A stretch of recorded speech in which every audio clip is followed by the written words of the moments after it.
ఇప్పుడు మరి ఇప్పుడు ఏదైతే హుస్సేన్ సాగర్ చుట్టూ ఉన్నటువంటి ఈ బిజినెస్ సంబంధించినటువంటి పార్కులు కానీ ఏ ఉన్నాయి కదా, జల సౌదాలు, మరి అవి కూడా దాని కిందనే వస్తాయి కదా, మరి పూర్తి చేస్తారా?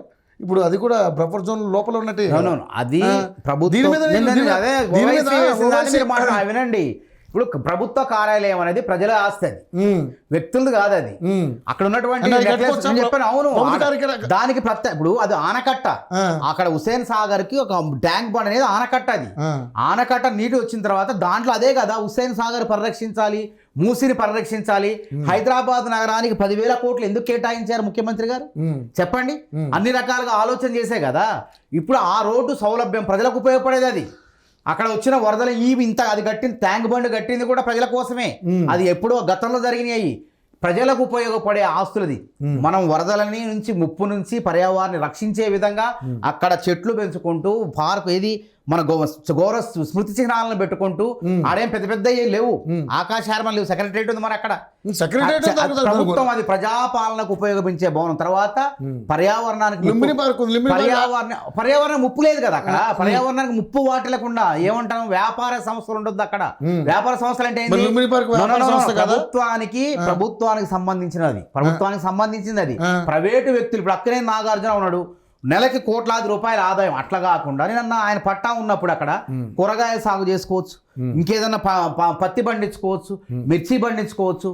మరి ఇప్పుడు మన ఇది అంటారు కదా కూరగాయలు, ఇది మన మందులు సేంద్రియ కూరగాయలు పండియచ్చు. ఆ విధంగా చేస్తే తప్పు లేదు. కానీ అసలు వరద నీరు అనేదాన్ని చెరువు శిఖంలో వెళ్లకుండా, బయటికి రాకుండా, నాళాల పైన కాలువలను కూల్చివేసి, మురుగునీరు ప్రవహించే కాలువల్ని కూల్చివేసి అక్కడ నిర్మాణాలు తప్పు.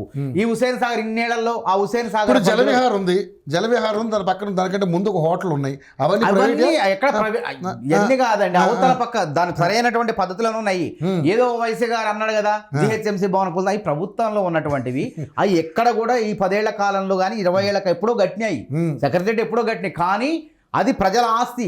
అక్కడేం వరదలు బీభత్సాలు ఏం రాకుండా జాగ్రత్తలు తీసుకొని నేషనల్ గ్రీన్ ట్రిబ్యునల్ హరిత సంబంధించిన వాళ్ళ యొక్క అన్ని అనుమతులు తీసుకొని నిర్మించిన అక్కడ అన్ని అనుమతులు తీసుకొని నిర్మించిన కట్టడాలు అవి. హుస్సేన్ సాగర్ కూడా ఆక్రమించి కట్టినవే కాదు. హుస్సేన్ సాగర్ ఆక్రమించి కట్టినవి కాదండి. ఆక్రమణలు అంటే ప్రైవేటు వ్యక్తులు ఆక్రమించి కడతారు. ప్రభుత్వం అదే కదా అన్ని పరిరక్షణ.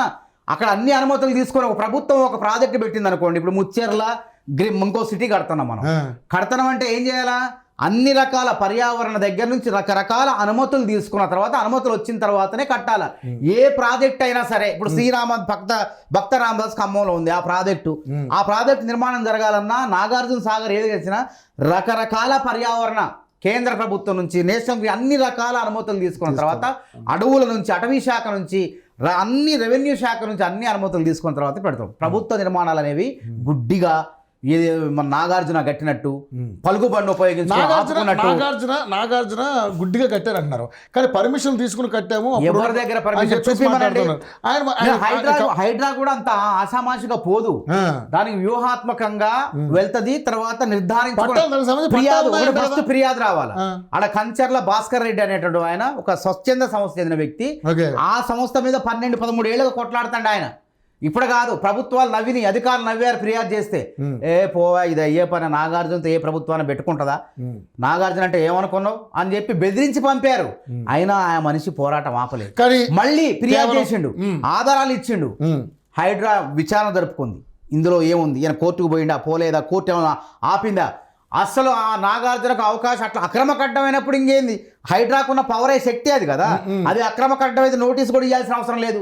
అక్రమమైనప్పుడు ఈ నోటీసింగ్ సక్రమమైనప్పుడు అన్ని అనుమతులు ఏదైనా అవాంతరాలు ఇబ్బందులు వచ్చినప్పుడు ఇస్తారు. కానీ కనీసం ఆయన నోటీస్ కంటే మీ గవర్నమెంట్ హైడ్రా నుంచి కనీసం వాళ్ళకి ఇన్ఫర్మేషన్ ఇచ్చారా? అట్లయితే మనం పని చేయలేం, పర్యావరణాన్ని కాపాడుకోలేం. మన కోసం కాదు, భవిష్యత్ తరాల కోసం తప్పదు, కొన్ని చర్యలు తీసుకోవాల్సిందే. రేవంత్ రెడ్డి గారికి ఇబ్బందులు వచ్చినా సరే చెప్పిండు, నా మీటింగ్ లో చెప్పిండు, నాకు కొన్ని ఇబ్బందులు కలిగినా సరే దీన్ని నేను ఆపేదే లేదు.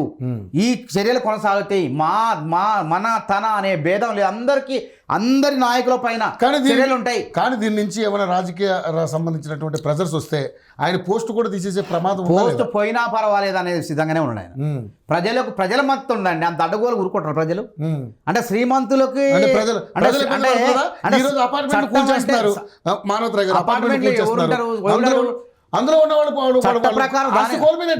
అపార్ట్మెంట్ కూడా ఇప్పుడు కట్టే వాటిని ఇప్పుడు ఎవరైతే ఉన్నారో శ్రీమంతులు ఎవడైతే ఉన్నాడో వ్యాపారం చేసుకుంటూ ప్రజల్ని మోసం చేస్తూ అనుమతులు లేకపోయినా అనుమతులు సృష్టించు ఆ విధంగా ప్రజల్ని సామాన్యులు మోసం చేస్తే దానిపైన కూడా చర్యలు ఉన్నాయి.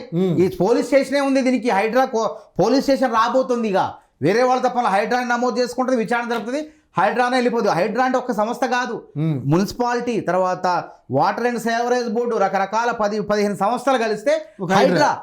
అంత ఒక్కటే హైడ్రా అంటే ఒకటే కాదు, కొత్తగా వచ్చిందేం కాదు. దీంట్లో ఈ యొక్క భాగస్వామ్యంలో ఉన్నటువంటి రెవెన్యూ అధికారుల దగ్గర నుంచి, మున్సిపల్ అధికారుల దగ్గర నుంచి, వాటర్ బోర్డు అధికారుల దగ్గర అందరూ కలిసి ఒక 3,000 మంది అయ్యారు ఇప్పుడు దీనికి. గతంలో ఉన్నది ఇది ఐఎం అండ్ ఉంది, మన జిహెచ్ఎంసీలో ఉండే ఎన్ఫోర్స్ అండ్ డిజాస్టర్ మేనేజ్మెంట్ అని విజిలెన్స్ కమిటీ అని ఒకటి ఉంది. అది ఒక 500 మందితో ఉంది. కానీ దాన్ని ఏం చేసేది, అది కాంగ్రెస్ పార్టీ నాయకుల ఫ్లెక్సీలు పెడితే దాన్ని పీకటం మాత్రమే. కాంగ్రెస్ పార్టీ ఆ రోజుల్లో ప్రతిపక్షంలో ఉన్నప్పుడు కాంగ్రెస్ పార్టీ నాయకులు పోస్టర్లు అంటిస్తే దాన్ని పీకటం, ఫైన్లు వేయటం, కాంగ్రెస్ నాయకులకే ఫైన్లు వేయటం. కేటీఆర్ కానీ కేసీఆర్ కానీ హైదరాబాద్ నగరాన్ని మొత్తం కూడా గులాబీమయం చేసి పోస్టర్లు ఫ్లెక్సీలు పెద్ద పెద్ద ఆకాశాల దగ్గర ఫ్లెక్సీలు పెట్టినా చర్యలు తీసుకోవాలి.